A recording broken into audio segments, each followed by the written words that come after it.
stress. And stress in these birds is something very important.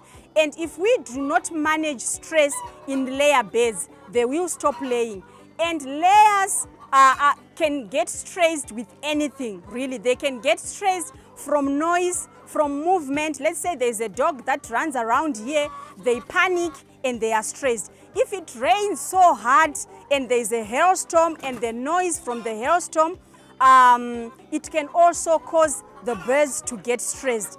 And sometimes we've seen that even noise from people, anything that they are not used, it can actually stress them. Like I can tell you that if they're watching me with the camera and I'm talking all the way, it might stress them as well. So layers do not want stressful conditions. And we normally recommend that when you think that your layers or your birds are stressed, please just provide a stress pack or a mineral and vitamin pack into the water for 3 to 4 days, and this should actually cause them to eat. Because remember, when they are stressed, they stop eating or they eat less, and when they eat less, now you don't get that egg. So you need to manage stress so that your birds are okay and they are happy.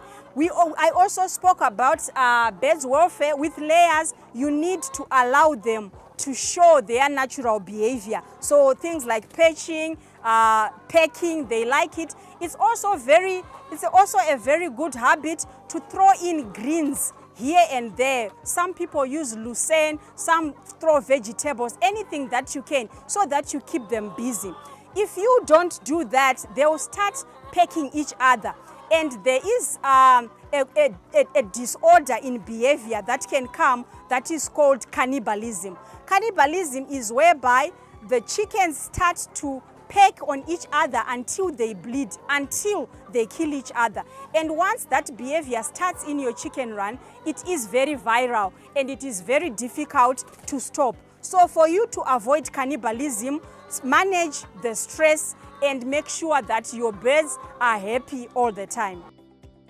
Behind me, this is our factory, right? This is where the hens come to lay their eggs. And we also encourage you that you have enough nesting boxes. And we normally recommend for one nesting boxes is for 5 birds, right? So you calculate the number of birds that you have for you to note the number of nest boxes that you want. And as you can see, they've used wood here and they always put hay inside, right? I want to talk about something very important on managing nesting boxes, and this is hygiene, right? This is where the eggs are laid and you take them and then you are taking them off to the market. So number one, you must make sure that the place is clean. Because remember, when the hen sits in here to lay an egg, the inside of the chicken is actually coming out with the egg.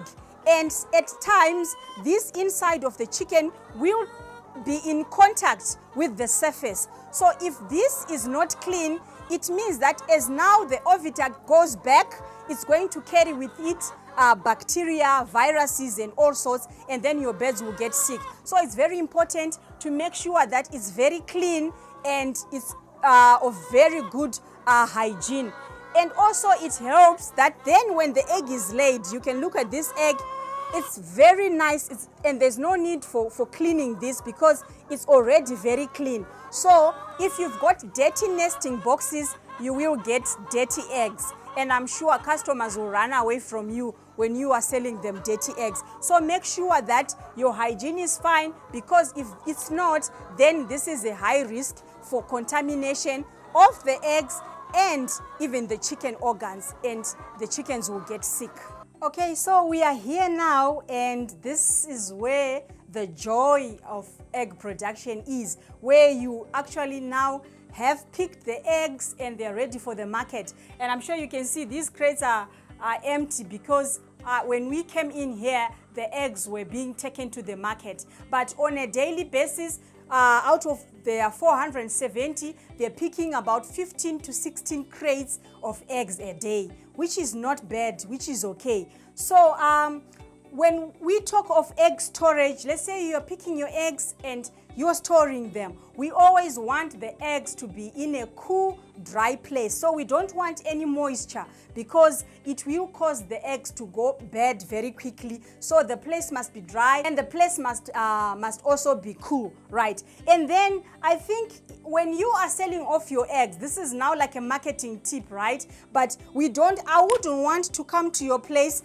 and I buy a crate of 30 eggs and there are 5 are very big, 3 are very small, and they're all mixed in the tray. So we always encourage and recommend that you grade your eggs according to their size. So you have the small, you have the standard, if you're getting the jumbos, the whatever, but just sort them out according to their sizes, right?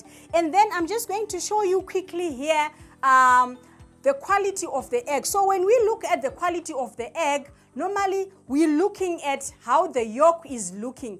We don't want an egg when you break it and the yolk is running away from the egg white. They must stay intact, and this shows that the egg is fresh and it's of good quality. And then the other thing that we know people are concerned about is the yolk color. And I want you to note that yolk color has nothing to do with the nutritional value of the egg. But I know with people, some prefer it more yellow, or some prefer an orange yolk, so it varies. So you just you have to be, you must be able to cater the needs of your market. But when you are feeding with Profeeds, we always say, so we use this, I'll show you this.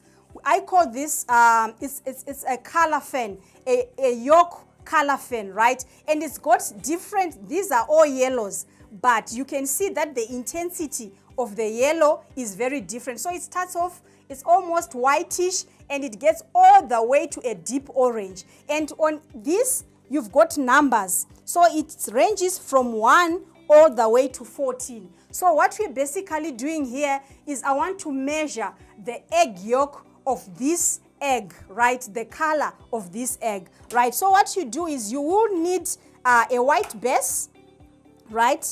So that you can actually see. So when you break it like that, and as I was telling you, you can see it's intact, the yolk and the egg white, the albumin, they are all intact, they're both intact, right? So you take your fan and you're just trying to see and to match the fan with the yolk. So you can see it's not even there, and I'll go all the way to 8, right?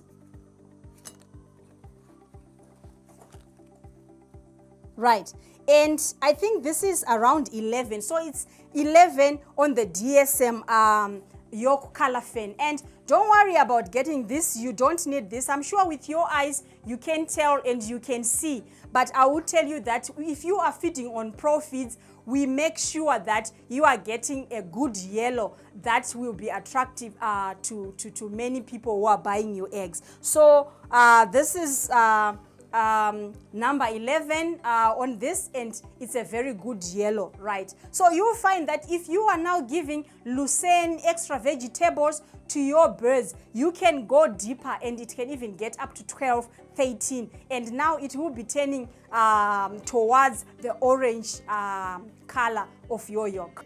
All right, so I think that's all about it from us today. And I do hope that this is going to help you. Even we're going to save this on our Facebook page, on our website, so you can revisit and you get to learn more about egg production. But remember that if you've got any questions on layer production, egg production, please do get in touch with us. Also remember that we are selling point of lay beds at Profeeds. You just go and book at $8 per bed, and you get your point of lay, you get your feed, and you are good to start on. So just in summary, let me just remind you that if you want to get it right for your egg production, make sure that stocking density is fine, make sure that you are feeding all right and also make sure that you've got enough lighting in the chicken houses. And last but not least, try as much as you can to minimize stress in your flock. From me, Brenda Kandiero, and the Profeeds Tech team, I say happy egg production.